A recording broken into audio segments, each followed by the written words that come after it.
So, Jason, welcome. It's so good to see you, my friend. Always enjoy our time together. For those of you who don't know, Jason has been very active in the freedom movement. I don't know if that's the proper term anymore, but the freedom movement. He reported on the trials that were going on in Alberta with the people from Coots. He reported on a number of other issues. He has a daily podcast where he talks about all kinds of different issues and opportunities. I couldn't think of another person I thought was better equipped to talk about this whole sovereignty issue. I know a lot of folks are wondering what it's all about. So, with that, Jason, if you want to take it away, go right ahead, my friend. Thanks a bunch, Ken. Yeah, I'll just kind of correct a couple of things if you don't mind. My show is normally it's a daily show, but I take a little bit of a break because I'm producing something new for the Lavigne Show, which will be 3 episodes a week of sit-down interviews with very, very influential people, specifically on this issue of Alberta self-determination. So I'll be doing something a little bit different coming up. And the freedom movement, I would prefer to call it the truth movement that I'm part of, because as a journalist is what I'm searching for. And sometimes there's a lot of overlap with the freedom side of things because the press hasn't been very truthful about a lot of the activities that come out of the freedom movement. So I just wanted to make sure your audience understood that I am a journalist first, and that usually aligns me quite well with a lot of the freedom side of things because there's a lot of mistruth going on there, and I dig that up. And the Coots situation was a great example of that. These were the gentlemen that demonstrated and protested the mandates back in 2022 as part of the convoy that went out to Ottawa at the same time. And we saw a lot of mistruth around their story. So, yes, I was covering that trial every single day as we were getting that information out, and nobody else was doing that at the level I was doing that. And recently, over the last month since the election, the hot topic here in Alberta is definitely self-determination. I use that term because we're not sure if that means sovereignty or independence or something else. But in all cases, it's going to be up to us to decide. So we use the term self-determination. And I've been covering that topic quite a bit over the last little bit. And then I got over a cold the last week. So fresh off that cold. So if I sound a little bit hoarse to people right now, that would be why. My young boys like to bring that stuff home, and I got to go through a whole dose of that. But Ken, thanks for inviting me. And I heard that comment out of Quebec because, yeah, we're seeing that here too. If you are on the side of even asking the question, way before we even have the petition to create the question, but even if you want to bring up the question, we're getting terms like traitor and you should leave Canada, then not the province, but the person. And we're definitely seeing a lot of people, good people, being attacked just for the covering the question, let alone taking a side on whether or not they want self-determination to end up with independence or sovereignty. So yeah, we're seeing this similar thing out of Quebec, out here, where people are being targeted for their questioning of whether or not Alberta should take more control over our future. And Carnage Carney, I love that label because that certainly seems to be what he's doing already. And he's highlighted a lot of problems and he's expedited the conversation. So I'm happy to have a further in-depth conversation about Alberta and our current stance, some of the different movements, some of the different groups that are coming together for this, specifically around Alberta Prosperity Project, who seems to be taking the lead on the question and the filing the paperwork with Elections Alberta so that we can get that petition going. And we do have another bill to finish up, which is Bill 54. We're looking for a royal assent on that, which changes some of the rules around elections here in Alberta, including how to go ahead and get a petition like this on the table so it becomes a binding uh, um, referendum with the government support on that. So there's some movement out here in Alberta heading in that direction, and I'm more than happy to get into the weeds about all that. Well, maybe we should start at what I'd like to perhaps do is can you talk a little bit about where you think or where you believe or where you've experienced that this movement has come from? What's the instigation for this? And then once we talk a little bit about that, I'd like to talk to you about some of these things that you've mentioned, and that is um, the referendum. How do you get to a referendum? What's the law around that? How is it? You mentioned a number of those things. So let's talk a little bit about why you think that Alberta has this in their mind, or Albertans. And I saw a recent statistic. I thought it was like 60% or over 60% were looking to raise this question and examine it. So, can you tell us a little bit about that? Sure, it's a very historical question because it really started way before even Trudeau, the first one, Pierre. This is when Alberta became an economically strong province when oil was discovered. So it goes way back to there. Because prior to that, there was very little attention on Alberta and what we were doing. We were a bunch of farmers and cowboys. That's what we were saw or seen as from the east. But when we became wealthy with our reserves of oil and the market globally started to grow around that, this is where the desire for the East to go ahead and also benefit from that started. So we have several politicians way back that identified Alberta as a place to help finance the East and the growth out East. So your factories and your infrastructure and how to go ahead and do that. It was identified pretty quickly that Alberta would become a good way to do that through oil reserves and the sales of oil. And then really where it started to pick up on the idea of separating and leaving was when the equalization payments started. So when the whole conversation happened there, you actually had politicians that flat out said, we need to make the East stronger. We are the patriots of this country, and we're going to fund that through the West. And this also included Saskatchewan. But Alberta became the large source for that. So when it became basically law in our Constitution in the 82 and 84, I think 82, this is when it really started to upset people. So there was a big movement even back then, and this is under Pierre Trudeau now, where Alberta said, well, look, like you're making us part of the Constitution, this equalization thing. We have like no say. We have very little representation. We don't have the Supreme Court. We don't have senators. The judges are appointed all from the East. So we don't feel like we're being represented or have a way to become represented. That's when the first real push to separate came. And Preston Manning would have led that with the Reform Party. So we saw the Reform Party develop around that time and start to gain some strength, especially after it won its first seat in the House of Commons. And then the next election, after Mulroney kind of opened the door for Conservatives to go look for different choices, this is where the West really started to push under the Reform Party. And that was really, I would call, the first serious push for separation or independence out of Alberta.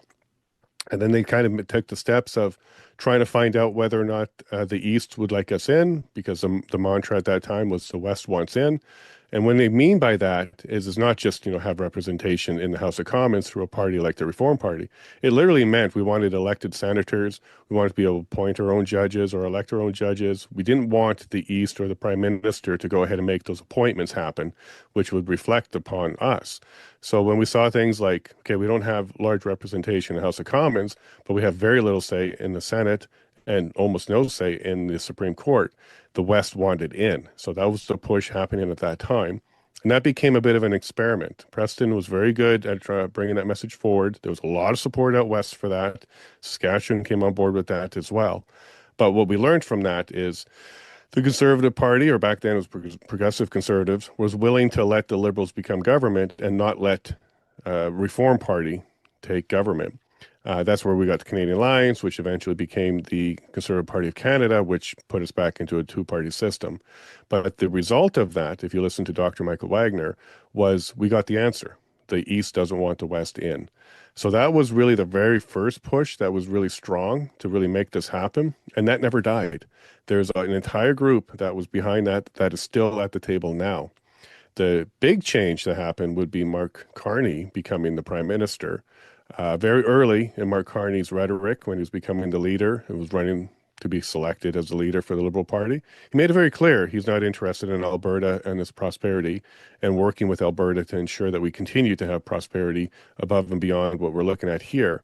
And he made comments like, we're not going to open up those markets. And his cabinet at that time had nobody from the West, west of Winnipeg.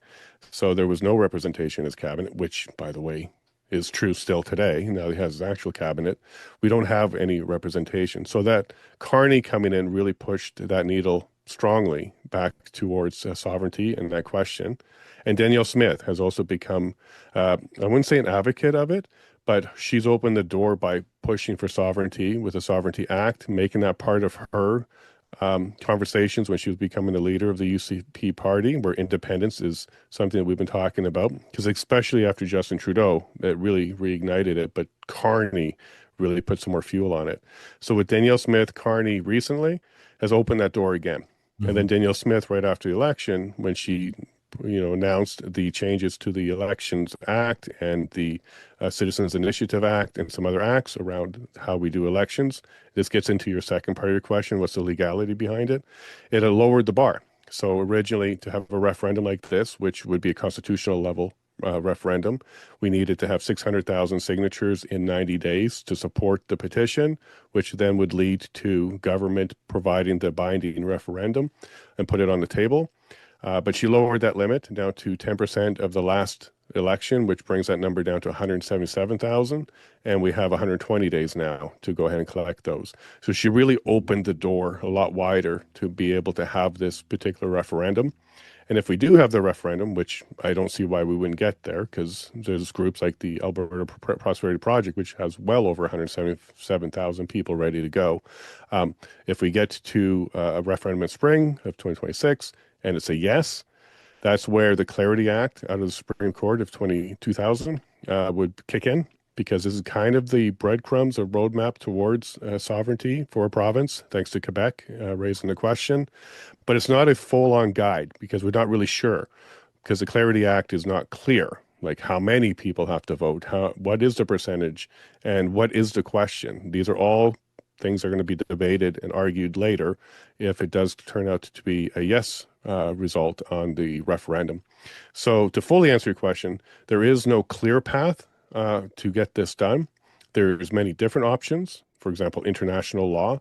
We don't even have to go through Ottawa if that's the case. You just need someone to recognize the independence like Kosovo did. And Canada was one of the first countries to go ahead and recognize that independence of Kosovo. So there's a few ways to get this done. The ideal way is with Canada's consent. So that would be through the Clarity Act, through a vote in the House of Commons that supports the will of the people of Alberta, if it's clear. And those are kind of the moving parts at this time, Ken. There's no clear answer.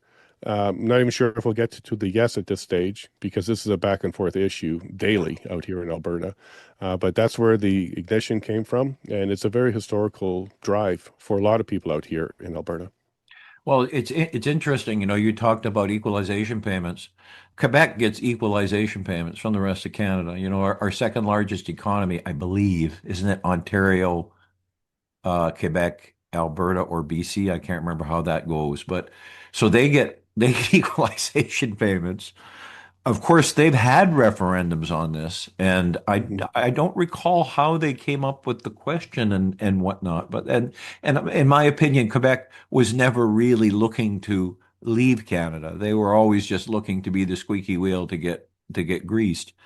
Um, I also understand that Premier Moe of Saskatchewan made some kind of an announcement in the last few days. Are you familiar with that, Jason? Please remind me, because I have been ill, so I haven't been on top of my messages lately. But I know that he was open to having a referendum and he wasn't going to stop it. But has anything changed on that? There was an announcement today, and I figured, oh, Jason's going to be on. I've got stuff to do, and I went out in the yard and did some welding.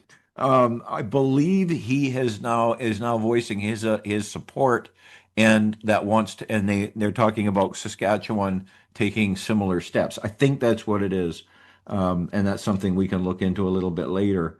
So It would be a big step for the premier himself to support that, providing it to the people, saying I support the will of the people, and they can go ahead and ask that question. I wouldn't be surprised to hear that, yeah, because he was talking like that before Carney was even elected. And that's yes. the same thing that Danielle's doing right now, and that would be the responsible thing to do right now.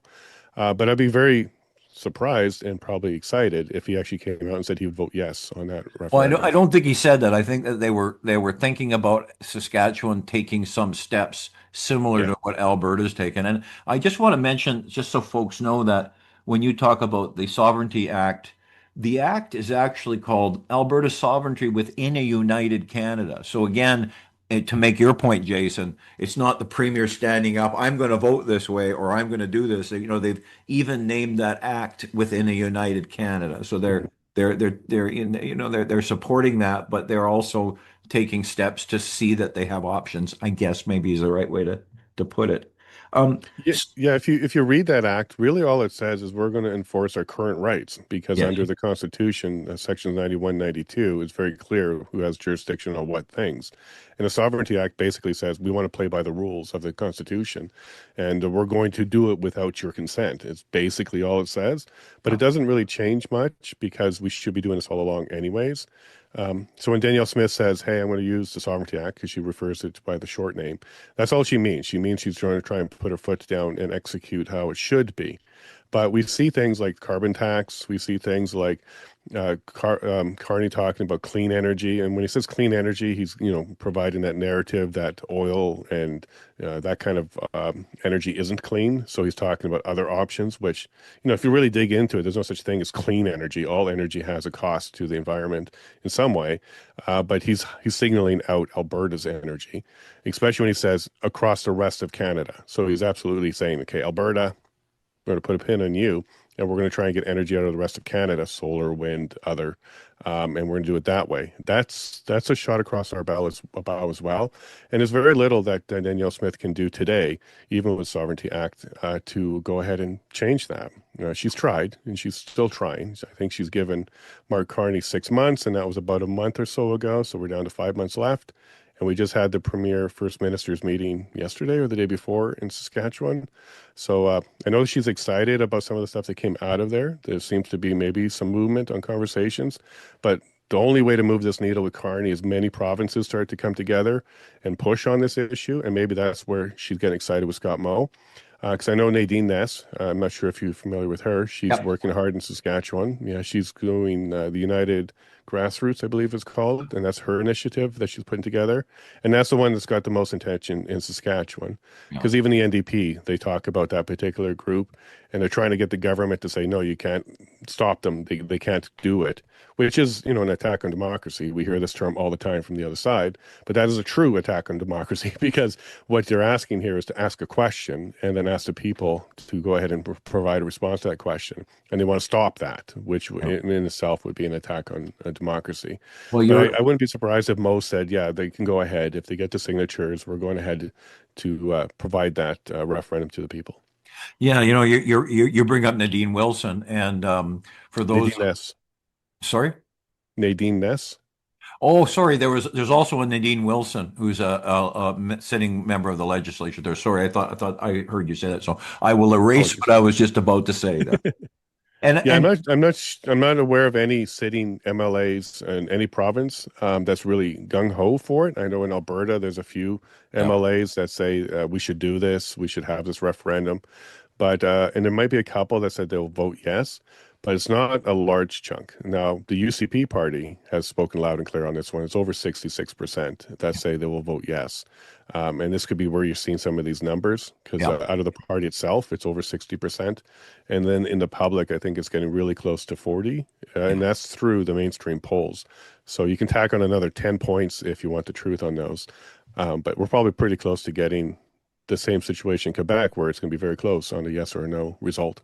Yeah, yeah. And just for so people will know what Jason's talking about with regard to the Alberta Sovereignty Act, it essentially says what it does. The Alberta, I'm reading it from their website. The Alberta Sovereignty Act within Canada will only be used when the Alberta Legislature Assembly debates and passes a motion that identifies a specific federal program or piece of federal legislation as unconstitutional or causing harms to Albertans. The government will ensure that all constitutional and legal requirements are met before state steps are taken. And then it says, to be very clear, it says what the act does not do. The Alberta Sovereignty Act within Canada will not allow Alberta to define Canada's constitution, will not allow Alberta to separate from Canada, will not allow cabinet to issue unconstitutional orders in council, and will not allow cabinet to give instructions. And then it tells you how and what it can do. So Mhm. that's under the Alberta government, Alberta Sovereignty within the United Canada Act. So I just wanted to so that they could actually hear what it says because there's a lot of I don't want to use the terrible term misinformation. There's a lot of falsity being spread around in the press, and so now. 100%. And that is like the legal way of saying we're going to play by the rules, and so should you. Yeah, yeah, yeah. Now, Jason, what other things do you think? Because I do want to give folks time to ask questions because they'll think of better questions than you and I can probably think of. Is there any other points that you want to make before we open it up to the membership? And membership, this is your hint to get your questions ready. Well, the big one would be the overreach, and not just on energy, but it's on everything. Interprovincial trade and domestic and national trade. These are issues where the government has routinely has overstepped. Um, Yeah. Parental rights, property rights, gun rights, these are all rights, God-given rights, where we're having issues with Ottawa on. They will just, with a stroke of a pen, with an order out of council, say you're now a criminal if you own this property, specifically around guns, or your children are allowed to do these procedures without your consent or even knowledge, even though they're still children. This is where we're seeing a lot of issues out here. And this is, you would expect this to be every province that has this issue, but Alberta seems to be the loudest on these particular ones. And then when we want to be able to work and trade with our partners, like, for example, Trump said, hey, you got to take care of your border or we're going to put all these tariffs in place. Alberta really wanted to work with him on that. So we put some sheriffs at the border, a lot more policing down there. And we wanted to make sure that, we understood what he was looking for so we can have better trade. But because Ottawa's decisions, it kind of ripples onto us as well. So those are, I guess, the big three: the energy issue, the rights issue, and then the trade issue. And we are a different type of province now than we were when we joined Canada back in 1905. We could stand on our own 2 feet. We could take care of ourselves. We'd be in the top 97th percent when it comes to GDP for all countries and all nations. So we actually could become a strong nation, a wealthy nation, and one that can do a lot of trade when it comes to what we offer as our products, even with 5 million people. We would be a very, very welcome, I believe, addition to the global national stage when it comes to our products and what we can provide. So I think to expand a bit out of just energy, it would have to be our rights and our ability to trade our products and services as we'd like to. Well, I guess that there's another issue there too, isn't there, which most provinces are feeling, and that is, I think most folks understand that the Canadian, the way that the country was constituted, the provinces have certain areas of where they can act, and the federal government has certain areas that they can act in. But what the federal government has done is it's used the province's own money against them. Provinces have very little ability to tax, to raise money, where the federal government's almost open. So what happens is, for instance, to give people an example, healthcare is a provincial responsibility. But what the federal government does is they have all of this ability to raise money, so they say to the provinces like Alberta or Manitoba, well, you know what, if you do what we say, you can get this $15 billion from us this year. Well, it's your own bloody money coming back to you. But that's how they're controlling the provinces. They do that in education, in healthcare, and in all kinds of areas where they're not supposed to be exerting influence. And so that's also an issue with the provinces, is it not? For sure. And you nailed some of the big ones: healthcare, education. And also let's talk about the pension plan. So the Canadian pension plan, Alberta's been overpaying it for a long time. Yes. And thanks to Ontario, who kind of rejigged the rules when we had the opportunity, any overpayment goes back to the province if they want it. It's supposed to be put aside, and the province can have access to it. We've had to take Ottawa to court over this issue to ask them how much money have we overpaid, because we've done our calculations and they say that we're wrong. So we've had to take them to court and say, okay, well, what is the calculation? They refuse to answer. Yes. And part of the issue that we're also having is, well, because we think is around $350 billion. That's a large sum of money that we've overpaid, and we want to make sure it goes to our pensioners. But we've also asked the question, well, the interest on that. Ottawa has been very clear that they believe they own, and that's their property. They own the interest and not us, even though it was our capital, our assets sitting there. The interest was accumulated. Ottawa wants to take it. We have an issue with that. We believe it belongs with us. And yeah, we're having those kind of problems around even the pension plan. You nailed it when it comes to healthcare and education. We believe there's a lot of overreach. Health Canada shouldn't exist. That particular act shouldn't exist. It's a breach of 91, 92. It should stay with the provinces. And you've also laid out exactly how they control a lot of provinces on that one. Is we pay about $70 billion a year towards the Ottawa, the federal government, and we receive about $12 billion in services. So that's a really big discrepancy on the services that we're receiving out of the money that we pay. So when people say things like, well, you couldn't afford to do it on your own without Ottawa, they provide you with so many services. No, not really. I'm pretty sure that we can take some of that money to get security if we really need security for our borders, and we can take care of our own health care. And as we see with the education, indoctrination programs into the schools, we see there's a lot of overreach there. And this is just, scratching the surface on Yeah. the various overreach that we have had problems with. Yeah. I mean, what made me think of that is I watched an interview some time ago, um, maybe a few weeks ago, and it was with Daniel Smith, and the questioner, I can't remember what propaganda platform they were from, but they were saying, you can't possibly go because we get these billions of dollars from Ottawa for healthcare. And you're thinking, where the hell do you think that money comes from? It's interesting. Yeah, some of these arguments against it are kind of silly. Like I even read one where, well, we complain about the Senate. We think it should be elected. It should be people from Alberta. We should be able to kind of take care of that ourselves. Maybe put them up as candidates for an election. But the press will say, well, the Senate doesn't really do that much anyways. Like that's a weird counter argument to hear out of the media because truthfully, the Senate is a very powerful organization by design. It actually can veto bills. It can stop things from happening. So it's very powerful. But they water it down. They downplay it because they're genuine concerns of ours. Yeah. And they also don't tackle the ones that are really serious to us, like the trade, like the tariff issue. We would have avoided it. We were willing to secure our borders and have conversations with our neighbor. We were not the province that wanted elbows up at all. We definitely wanted to work with our neighbor because we have a great relationship with them. Most of our trade is through them. And then you also kind of highlighted a bit how they control us through debt. Well, when they take $70 billion out of our coffers every year, we get back $12 billion in services, and then we need like another $10 billion worth of stuff. Well, we end up having to take debt or sell bonds for that so we can cover, our infrastructure costs and stuff like that. We wouldn't have to do that if we actually had our own coffers and we were handling our own bills. We'd be able to take care of those infrastructure things. And then another one that they throw at us right now is around First Nations, Indigenous people. We could do a far better job for all people in Alberta if we had all our money staying in Alberta.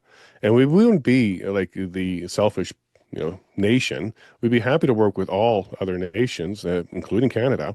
So we could issue loans or buy some of their bonds with our money to assist them. So Quebec, if they needed, to have some infrastructure, they could sell some bonds. We'd probably buy them. But we don't like the idea of just having to take our money and then fight for the services that we do need. So we do think that we're at that stage where we can take care of all people that live in Alberta, so that's First Nations as well, and do a far better job than Canada or Ottawa's been doing for the last 150 years. Yeah.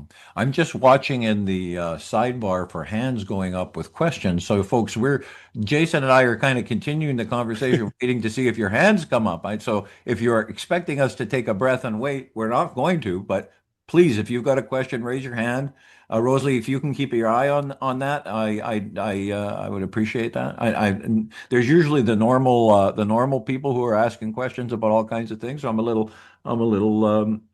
it's probably a compliment to you, Jason, because you're giving them the information that they want, and now they're chewing through it. I think that's probably it. Sure. What's Another one that comes up a lot, Ken, is should Alberta, Saskatchewan, Manitoba, part of BC combine and make a Western movement, like a Wexit type of thing? That comes up a lot. And how we tackle that one is the Clarity Act says it needs to be the province that does it. So yeah, each province should do its own individual referendum. And then if many provinces decide to secede and go through the process and do secede, I think that's when you can start talking about unions of nations that come together to work together. But I think the first step, and Bruce Pardy, who's a lawyer out of Ontario, great guest if you can get him, yeah, he highlights that if Alberta does this and takes those big, bold steps forward, other provinces may follow. That itself might be enough to get Ottawa at the table to negotiate in fair the negotiations. I just lost the term there. Good faith. There we go. Good faith negotiations yeah. about doing some new provincial deals because Canada has grown up a lot since the Constitution was written, since Alberta joined in 1905. Things have changed a lot. For example, three Supreme Court justices come from Quebec, no matter what. Three comes out of Ontario, out of tradition, and only two from the West, and that includes the Northwest Territories, and then one from the East. There's things that we need to correct if it's going to be a well unified country. And this might be one of the ways to get to that bargaining table and have true negotiations, is if Alberta and other provinces signal that they want to leave. So there's a lot of ways to slice this up, but when it comes to the Wexit issue, I say like the Clarity Act is pretty clear. We have to do it one at a time Yep. or on our own. It can be at the same time, but we have to do it on our own. And then the last issue that comes up a lot that people bring to us is statehood, whether or not we want to be the 51st state, Alberta. The quick answer is at this stage, you got to get divorced before you start looking for a new wife. And that's really how we have to tackle this. We have to tackle this as one step at a time to do it properly and not muddy the water. Now, does that mean there's no 51st state on the table? That would be incorrect. Somebody will make that decision in the future. That will be the people. There will be some sort of decision. Because here's the steps, Ken. If we decide to do yes, and we get consent out of Ottawa for it, so the House of Commons votes yes, they can go ahead and secede, we'd have to do a constitutional convention here in Alberta to define what our constitution will be, because we'll have to redefine that as a nation, as opposed to within a nation. And at that stage, that's where conversations like, are we going to be a republic or a commonwealth or something different, would come up and be decided. Not at this stage. So when people bring up 51st state, I just have to remind them that if 51st state is where you want to be, we still have to do the divorce. So the first step is to look at becoming independent from Canada, and then we answer the rest of the questions. Much like a real divorce, you don't try and figure out which school do the kids go to and who's going to get which car until the decision to divorce is done. That's where you work out the last little details, and that would be the same thing here for the 51st state people. Well, Jason, I never ever thought I would utter these words to you, but I think you're a little naive. Most of the people I know who went through a divorce had a new wife before they even got divorced. Anyway, we've got a bunch of questions here. James, Well, go we're going to ahead, start James. with under God first, so we're going to stay as Yeah. moral as we can on this one. Go ahead, James. Hello, Jason. Welcome. Hi, Good to James. see you again. I guess I'm a little ignorant. I know we need to get bitumen to ports. We talk of common sense. Why isn't there any common sense here? This is money for all of Canada. This is one of our biggest exports, is my understanding. I know about environmental issues. I also know that a pipeline is one of the safest ways environmentally. So I just don't get why there isn't this collaboration from everybody. I mean, it's so frustrating. Well, the quick answer for you, James, is the collaboration is happening outside of Canada, in places like Davos and the United Nations and other places where they've said things like climate change is an emergency, it's ending our lives. We need to focus on that and all the things that contribute to it. Now, of course, a lot of us take a closer look at the science around that. And we believe that there's environmental change, which means in your area, you can poison a lake, you can poison a river, you can dirty the land. But the climate change issue, we don't believe that that's actually an ongoing true issue that humans need to tackle. But we're not the only people that are tackling that issue. And it's a small group with a lot of voice and a lot of media behind them that make people believe that that is a major issue. And Carney is one of the people behind that particular group. That's the group who's deciding what is good and not good. And when they say, carbon and dirty oil and this kind of stuff is the death of our future, they're taking it from a very different perspective than you are, James. And you're absolutely correct. This is a lifeblood of not just Alberta, but Canada. Canada could become an energy superpower, much like the Middle East and other countries where they actually do go ahead and bring that stuff to market. And to kind of expand on your question a bit, because this is what gets tackled quite a few times, is if Alberta separates, do we become landlocked? And then do we have a problem with getting our products to an international market? The answer is no, because under United Nations treaties, and we have, I can't remember which section it is at this stage, but once we become a nation, we actually have the United Nations laws that allow us to have tidal water access.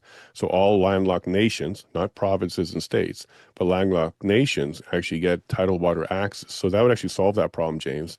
We'd be able to get access to probably the BC coast, maybe the Northwest Territories over on in Churchill possibly, where we could actually bring a pipeline and get it there. It would be quite the process because we may have to go through some international court, but it would be very odd to see Canada stand up against that when they supported other countries on exactly those issues, Kosovo being one. But there's several examples around the world where there's landlocked nations that get tidal water access so they can bring their products to market. So this is one of the reasons why, James, independence and separating from Canada is attractive. We could end up getting that port somewhere if we go ahead and become a nation. So Ken, we have a question from Anna, and Yeah. we have a couple of questions in the chat as well. Okay, Anna, go ahead. Okay, thank you, Jason, for all this information. It's amazing. I actually have 3 questions, and they're all kind of tied together. First of all, did you say that Alberta needs Ottawa's permission to separate? Well, that's with consent. Okay, so if we want to do it the cleanest way possible, like I don't like to use the term permission, but I do like to say consent. So if Ottawa agrees to it, it's the cleanest way to go forward. But that's not the only way. Much like a divorce, there could be, you know, goodwill and they're doing good things to separate amicably. But if it's not, then you have to go a different route. No, we don't need their permission, but this would be the easiest way forward to get their consent. And then the second question here is roughly should it go through, roughly how long would that take, do you think? That's a tough question because it hasn't been done before here in Canada. Yeah. So the easiest path forward is a referendum, yes, with a 60+ result on it, because it becomes a lot harder to debate whether or not it's a clear answer or clear a number of votes. But then if, let's say, House of Commons did have to sit, a motion would have to come forward and it have to pass, then that process can start on the separation where we have our own constitutional convention. That could happen in months in reality, but I do not expect it to be that easy. I do not expect Ottawa to come back with a quick yes. I do expect them to push back because Canada losing Alberta is going to tank the Canadian dollar, and it's definitely going to hurt the rest of Canada, not just And that leads Quebec. to my third question is, if it happens, would that cause the current government to fail, to be dissolved? Because I think that's a wonderful question. And if that actually came to that, let's say Alberta did say, look, we tried to work with Mark Carney, because this is what Danielle Smith is doing right now. So she got 5 more months, giving him the opportunity to go ahead and, you know, stop this conversation by being a lot more fair to us. If he fails to do that and Alberta does do a yes in the spring, I wouldn't be surprised if the Conservative Party brought over a non-confidence vote because they want to get him out and maybe bring somebody in that's more willing to negotiate. So trigger an election. And if there's enough Canadians that are upset that Carney couldn't keep Canada together, that's exactly what could happen. There could be a change in government. Pierre could come in and maybe be far more willing to negotiate with Alberta to make a fair deal. That could be one of the outcomes. And that's kind of why we need to go through this process. We have to let Ottawa and the rest of Canada know we're not just, you know, playing games here. We're very serious. We do want a prosperous future for ourselves and our future. So we're going to go through the steps. But that could be what causes Canada to kind of come together and say, no, we don't want Alberta to leave. Carney had his chance. He's not doing the great things to keep this country together. He's collapsing Canada. Let's replace him with Pierre and see what can happen then. So that might be the path forward. But it would require a lot of Liberal voters to go ahead and support that, and some Liberal MPs to go ahead and support that as well. no. Jason, Let's hope. Thank you. Jason, No problem. Thanks, Anna. Jason, are you familiar with Preston Manning? He's trying to put together some kind of confederation conference right now. Yeah. So I've reached out to him to try and have conversations with him about that as part of my series.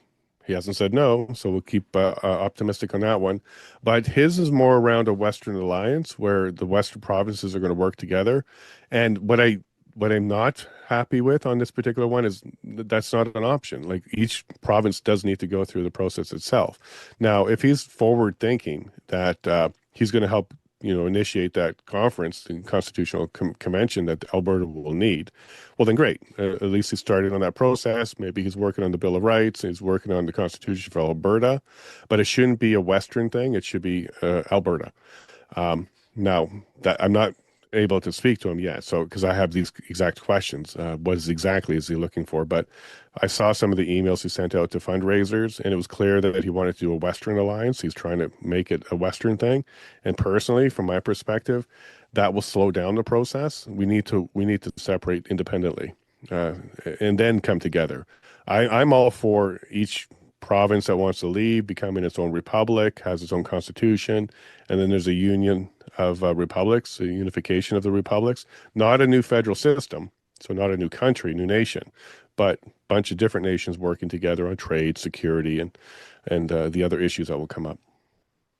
Okay, well, Jason, we're running out of time, and everybody, there's comments in the chat about I'm not supposed to screw Deb out of her 5 minutes here, but someone did, Iris did ask, are you going to the Done Getting Screwed meeting? I don't know what the hell that is. Hosted by Rebel News and Red Deer, June 16th. There you go.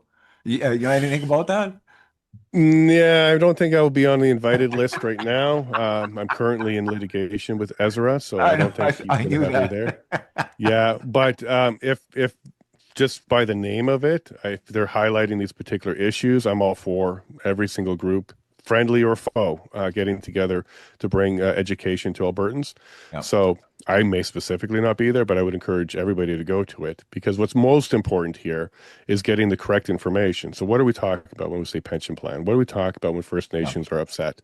Specifically, what are we talking about? It doesn't matter which group you want to join. Join 3, 4, 5 of them. What matters is getting this question forward and then having a referendum with, I'd like to not just call it consent, but informed information. So it's not just informed consent, but you have the informed information. So you're making the right choice that's right for you. So good on Rebel for bringing this question forward, pro or against the particular referendum question. Making sure that you educate on this is good. Now, I did see a couple of questions or things here in the chat about Danielle leaving the UN and climate stuff and things like that, and the WHO and pandemic treaties. The quick answer to that is it's going to be piece by piece, because if we become a nation, we're going to require some of the treaties out of the UN to get that tidal water, for example. But we certainly are not going to sign up to things like NATO right off the bat. I think we would be working with the US. I'm not sure about the WHO. I think they've kind of come and gone. I don't think there's a lot of trust there. But these are good questions, but these aren't ones that I can answer. I can just give you what I would like to see happen. And I'd like to see Alberta be a lot more autonomous on this and take care of itself. I think we have enough intelligence here, enough resources to go ahead and answer things like our healthcare and our education on our own. That's kind of the point. We're kind of tired of having that dictated to us. So I'd be surprised if we chose to, because it wouldn't be Danielle's choice, it would be the people's choice, chose to go ahead and continue with the WHO and other organizations. But when it comes to the UN, we would be relying upon some of the treaties and articles that would protect us on things like tidal water. Mm-hmm. So it wouldn't be a complete break. I don't think we would need to do that. I know it's a real balancing act. I mean, you just look at what's gone on in the European Union with the European government, and they're overturning elections. They're branding political groups as fascist. I'm thinking about the AfD. I'm also thinking about the president in Hungary. It's an interesting thing when you start getting into these things. But in any case, we've got to move on. It's complicated, right? On Facebook, relationship status would be, it's complicated. Iris brought up another one here. Who would get to vote? That's a great question. Last time I heard someone speak to this, it would be 4 or 5 years of residence in Alberta, and you'd have to have voted in the last election. I think those are kind of the criteria. I don't think Quebec did that, and I think that was one of the lessons learned there, was a lot of people were kind of added to the voter voting there that probably shouldn't have. But here in Alberta, I think we're going to learn from that lesson. It's 4 or 5 years you have to be here and you vote in the last election. So if you left Alberta for 13 years here, you're 13 years in BC, I don't think you'd qualify, but I'm not the decision maker on that. That's going to be Elections Alberta, with conversations with the group that brings forward the question, which I believe is going to be Alberta Prosperity Project, and it's going to be the Alberta government that actually makes these decisions. Have a great time. Thank you, everybody. Thank you, Jason. Hugs and love. Get well Hugs and soon, love. Jason.